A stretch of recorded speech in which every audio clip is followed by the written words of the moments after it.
quite a few years, I've noticed a specific trend in how people respond to critics. And it's not in a situation of like, oh, well, this critic said they didn't like it, but let's see what they did and didn't like about it, or let's see what other movies or video games that they liked and see if it matches up with mine, so that way I can trust them to see if it, if our tastes are similar. Nobody does that anymore. What now we do is we do the compiled review system. We go to Metacritic, we go to Rotten Tomatoes, and we just go, okay, that had like a 60 out of 100. Fuck it. Not watching that, not playing that, not listening to that. That is an incredibly dumb way to look at how critics write their things. First off, if a game comes out or a movie comes out and it has a low rating, for example, Alita Battle Angel seems to be getting pretty good fucking responses, right? But it has low critic rating. Now, everyone kind of goes, well, yeah, no shit, 9 times out of 10. That's so. No, not 9 times out of 10. The problem with trusting critics, the way that we do these days, is that if a movie or a game or an album comes out and they compile all the reviews together, that is 25 people, 30 people tops. Do you see a problem with that? As I do. You're literally taking the word of a classroom full of people, a classroom's worth full of people, for one piece of art. That is equivalent to interviewing a few people outside of a fucking grocery store and saying, do you like mayonnaise on your sandwich? And only hitting up 30 of them as they walk out. And those 30 people say they don't like mayo on their sandwich. And then you go into the public and going, well, nobody likes mayo on their sandwich because these 30 people didn't. It's really stupid. Now, the other problem with these websites, I should mention before I continue about the purpose of critics, don't ever, ever, ever trust user reviews. You're going to get trolls. You're going to get people who didn't see the movie. You might get, sure, I'm sure there's people in there who are being legitimate. And I appreciate that. But 9 times out of 10, you're not getting people who actually saw the thing. Rotten Tomatoes just had to change their entire setup because people were going to start trolling the user reviews for certain movies, including Captain Marvel. So, sorry, it's hard for me to read the chat and keep a train of thought going. So my argument here, my point in telling people this is the purpose of critics is to get an idea if you're going to enjoy it or not. And your job as the person who's looking at these reviews is to find the reviewer that fits your taste. That's the point of the critics. And also, I'd like to point out, the term criticism does not mean bashing the thing. It does not mean going out of your way to find negative things because you happen to not like a director's past work or it's being published by a big company.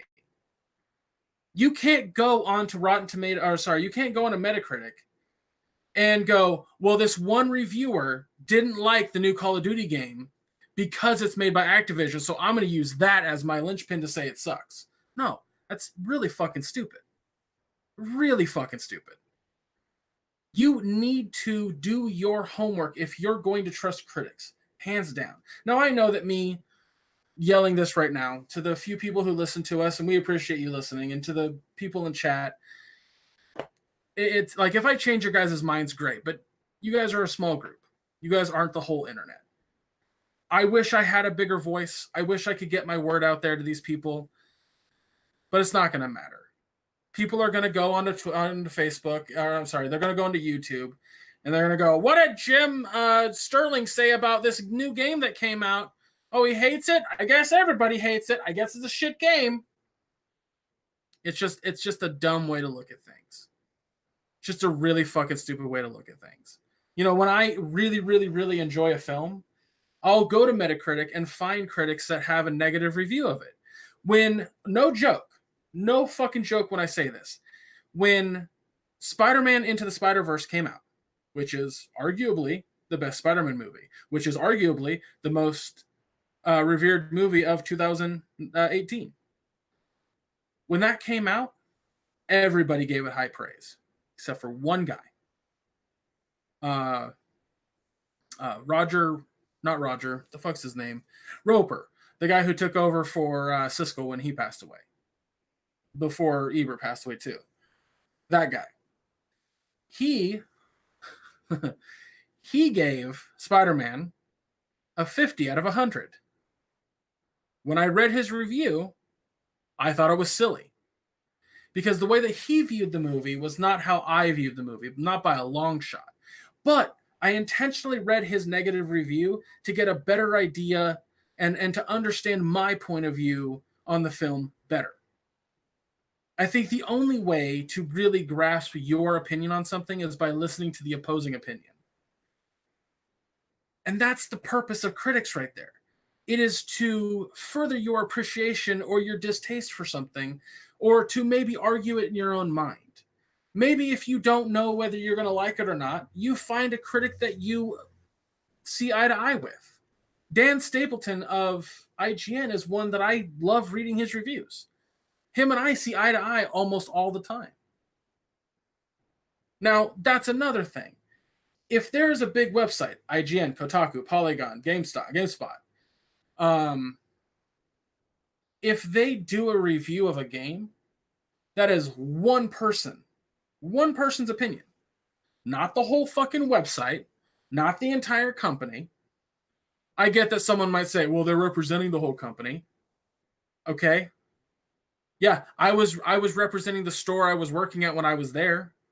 That doesn't mean I'm the whole fucking store. Now am I? Because guess what? If I'm representing the store and someone gets mad at me, guess who gets fired and guess who gets to stay in business? So, maybe not the best analogy, but the point stands. The point stands. It's one person's opinion.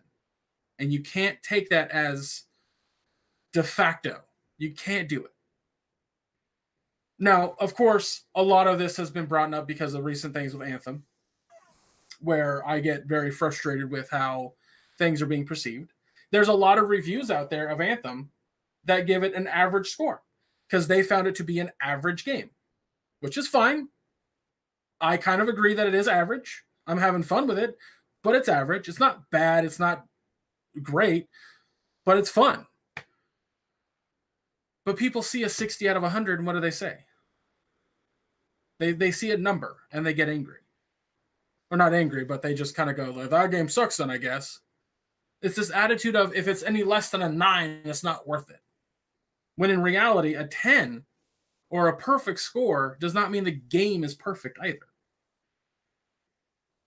So I keep getting a little off topic here, but the purpose of critics.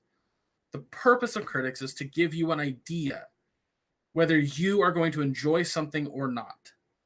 It is not a de facto, you're going to hate it, you're going to love it. It's just full on an idea.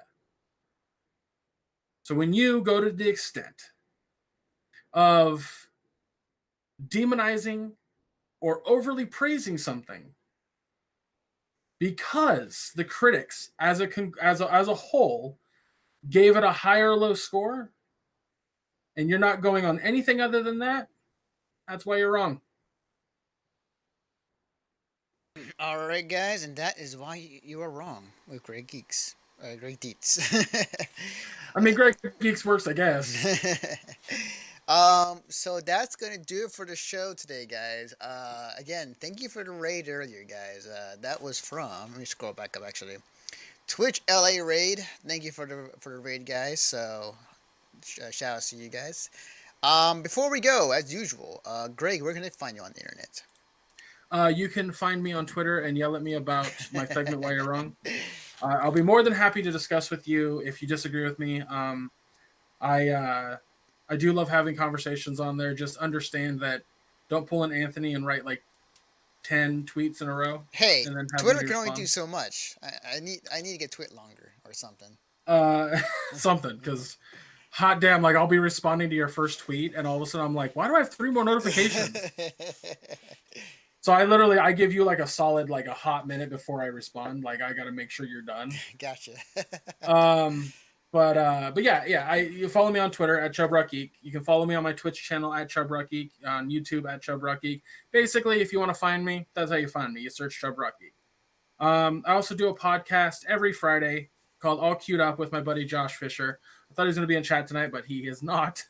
Yeah, screw him.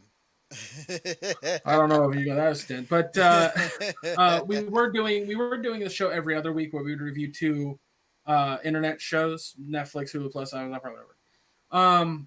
But we wanted to add a weekly show called Uninhibited, where we basically just kind of shoot the shit. It's really fun because and laid back and kind of it relieves some stress, I guess, on both our lives. Because we'll just talk about our lives or talk about things we've enjoyed outside of Netflix. Like, it's more of just a discussion-based 2 guys talking. And I really enjoy it. We're actually going to record one tomorrow. I guess when you're listening to this podcast, it'll already be up. But if you want to find that, that's allqueueduppodcast.com. There's a tab link on the side where you can find every single link to any website that you want to listen to the podcast on. We also should have an archive of all the episodes that are available. Last week we did reviews on, which you can find up right now. We did reviews on The Umbrella Academy and The Marvelous Miss Maisel season 1 and 2.